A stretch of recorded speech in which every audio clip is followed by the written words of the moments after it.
welcome and welcome back to my YouTube channel. My name is Ruthie Komen, and today we are just going to talk general talk about Canada and life in Canada.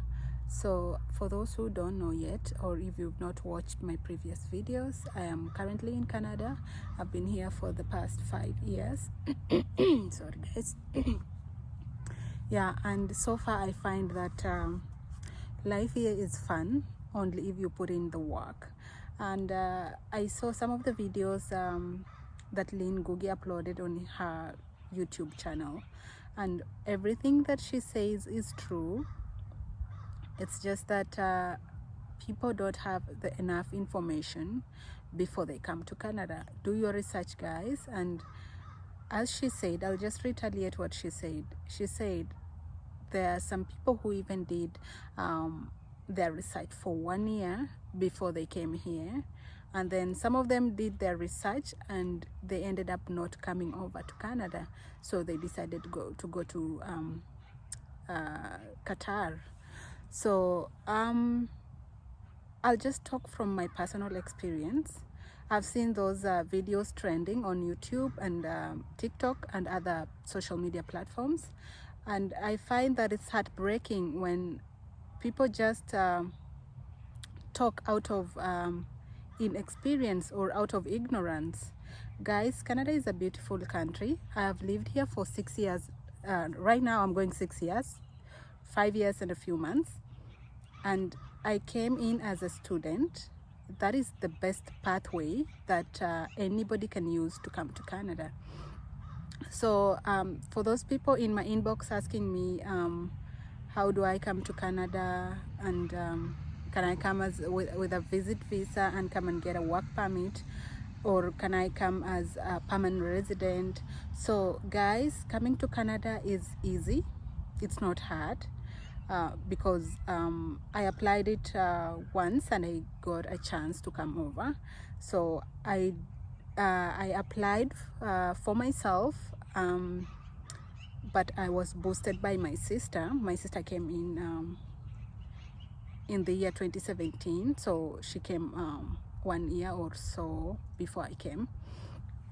So I just got a backup from her, and just learning from how she did everything.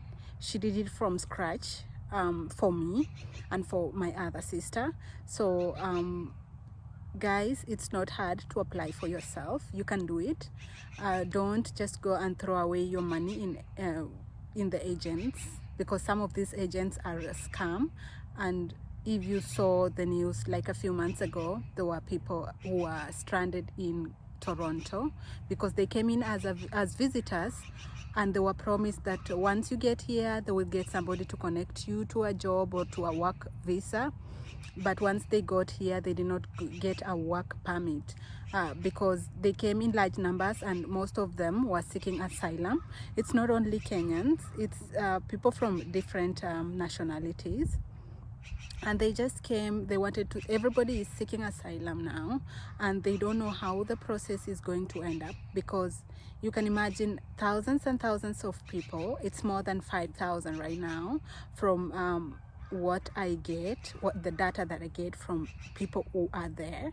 So they said that some of them occupy a whole hotel building, and those who know a hotel like I don't want to mention names, big hotels, they have more than 8 floors, and people have occupied from the first floor. All the floors is just people seeking asylum. So number one, that just creates it creates doubt on the immigration that everybody is seeking asylum, because if it was like 100 or 200 people, that would make sense. But if it's more than 5,000 people seeking asylum, then the whole question is, everybody seeking asylum, are they legit, or are they just seeking asylum because they want to use that avenue to get to Canada? So so once you get here, please make sure that you have accommodation, because one mistake that most people did is just coming to Canada blindly with a visit visa, and you don't know where you're going. even the agent just told you that they will arrange accommodation, or you will go and stay in the shelter.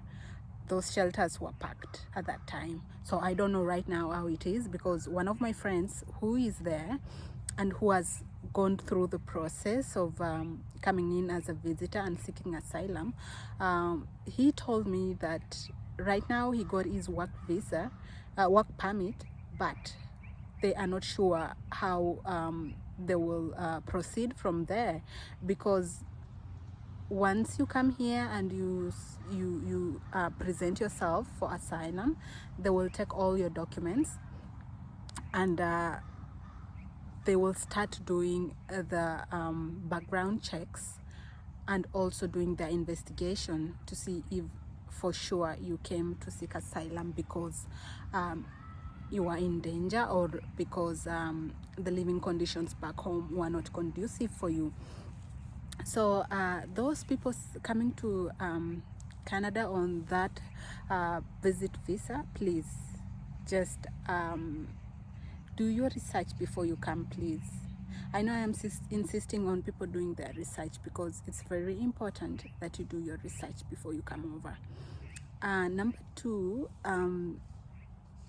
there's some people who come here and then they look for spouses. So if you are one of them, that maybe you saw somebody on Tinder, or you met somebody on these dating apps, and maybe you want to come over, please just make sure that those people are legit people, because sometimes somebody's profile can just make you think that this person is genuine, but maybe they are not.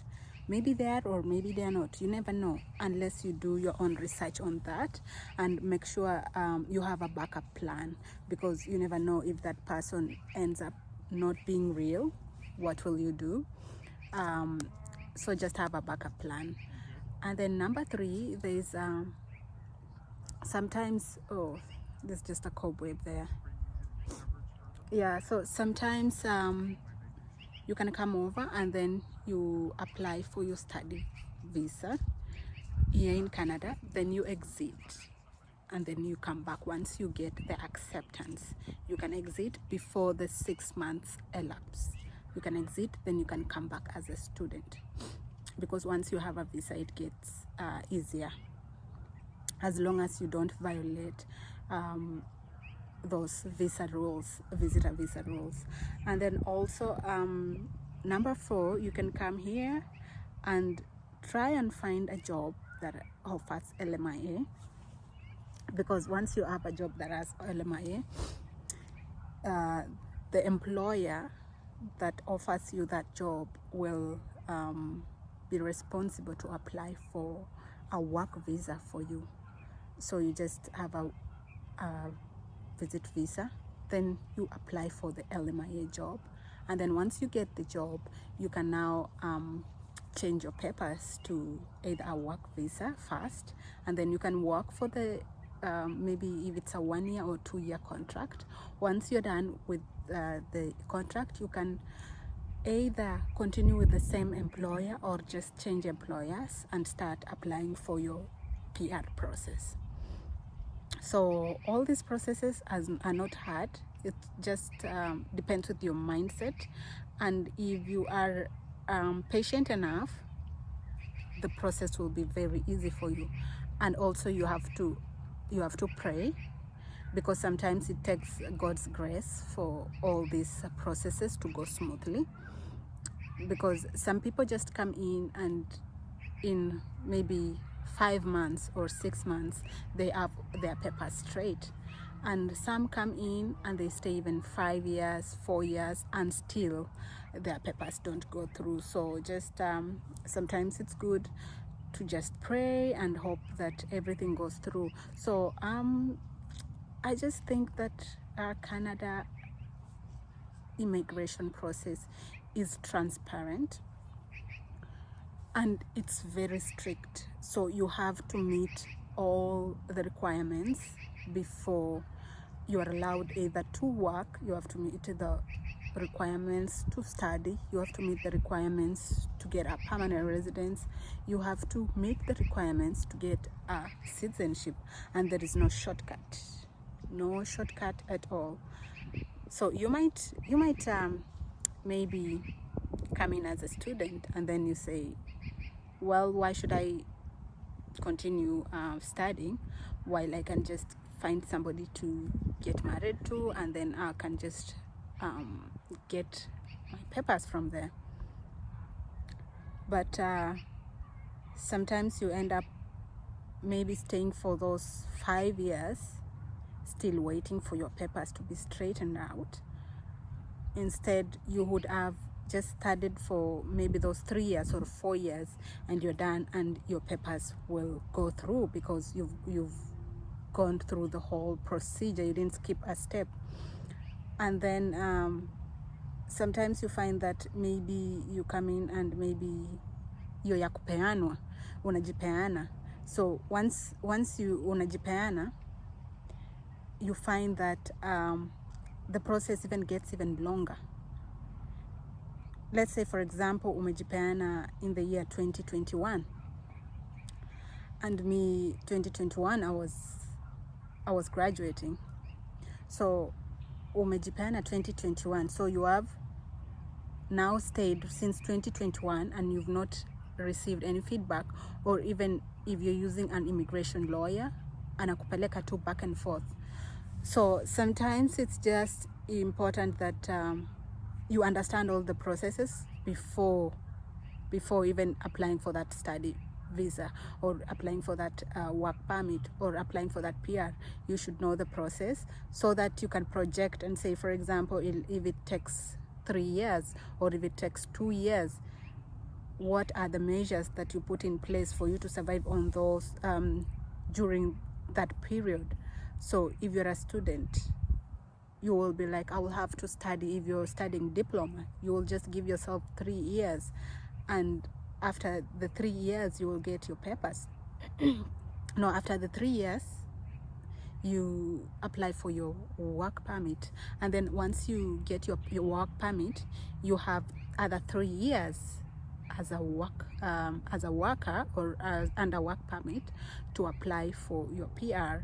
So, and there's so many avenues to apply for your PR, and once you have received your work permit, it gets I don't want to say it's easier, but it gets better as you go, because at least you have a foundation from where you can start applying your papers. So guys, thank you so much for watching till the end, and if you have questions, please just put them in the comment section. If I'm able to answer them, I'll answer them for you, and if I'm not able to answer them, I will just refer you to the place where you can get the information. So thank you so much. Take care. I love you all. Bye bye.